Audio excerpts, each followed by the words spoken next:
La drague, c'est un peu la pierre angulaire de nos relations sociales. Ce moment que l'on a tous vécu, où l'on cherche à montrer à quelqu'un qu'il nous plaît. T'as de beaux yeux, tu sais. Avec plus ou moins de réussite. Embrassez-moi. Comment aborde-t-on celle ou celui que l'on veut séduire? À chaque époque, ses règles et ses stratégies de séduction. Petit retour en arrière.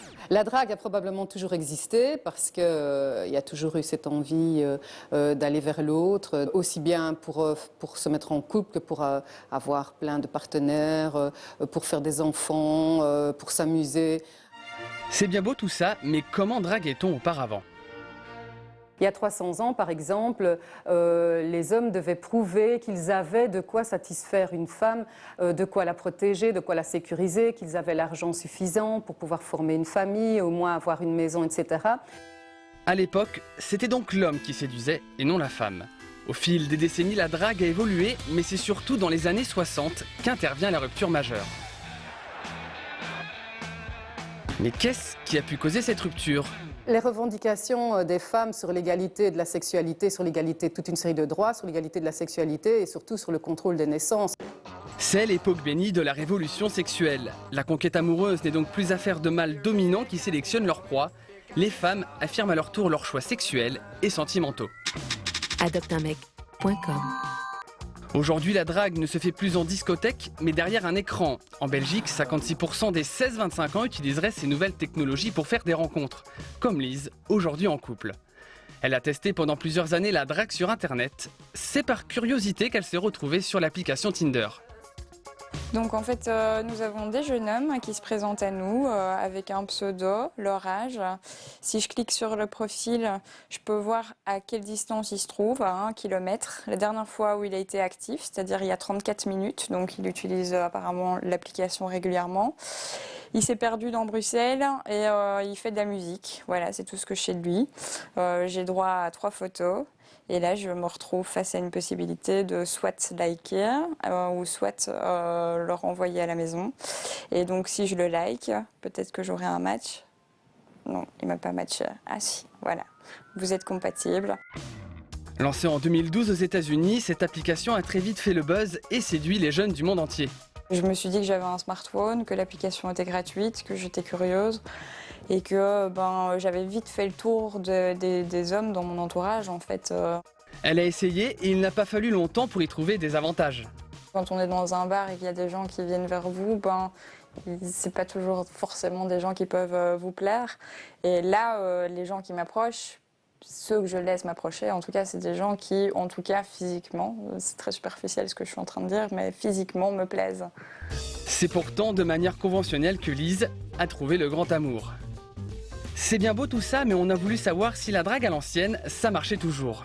Aujourd'hui, les gens sont plus tournés vers Internet et les applications plutôt que la drague dans la rue, parce que ça peut être interprété comme plus du harcèlement ou ce genre de choses en fait. Les rencontres dans la rue marchent encore, ça se passe au feeling. Oui, il faut tenter. Je trouve que ça marche beaucoup plus, oui, c'est beaucoup mieux. Ça montre que le garçon a beaucoup plus de courage, d'audace, voilà. J'espère que la façon naturelle fonctionnant, que... Eh bien, on va le vérifier tout de suite. Nous avons demandé à Nicolas, adepte des applications et sites de rencontres, d'approcher des jeunes filles dans la rue. J'ai pas l'habitude effectivement d'aller comme ça surtout vers les jeunes dames, parce que j'ai jamais fait ça. Bon, voilà.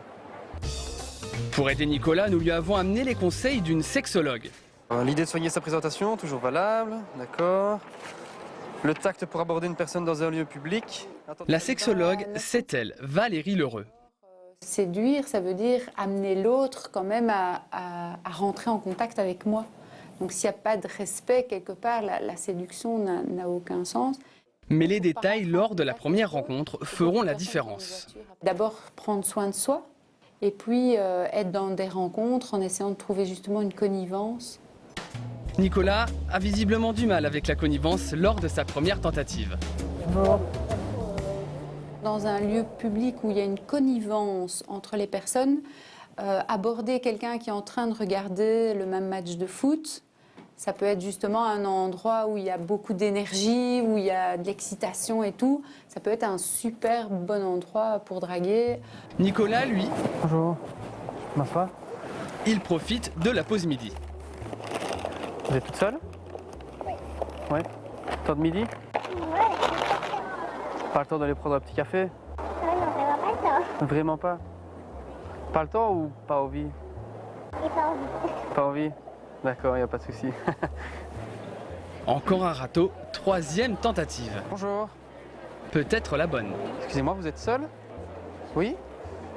Parce que je vous regarde depuis tout à l'heure et je me demandais s'il n'y avait pas moyen qu'on aille boire un petit café tous les deux. Non, oui, pourquoi pas. Allez. Voilà. Comme quoi l'ancienne méthode fonctionne encore, Nicolas s'en souviendra peut-être si son smartphone tombe en panne. On va, Quelque part, le moment décisif, c'est quand même quand les regards se croisent, quand les mains se touchent. À ce moment-là, il y a quelque chose qui se passe et qui est pas à mettre sur Internet, qui est pas mesurable et qui est beau.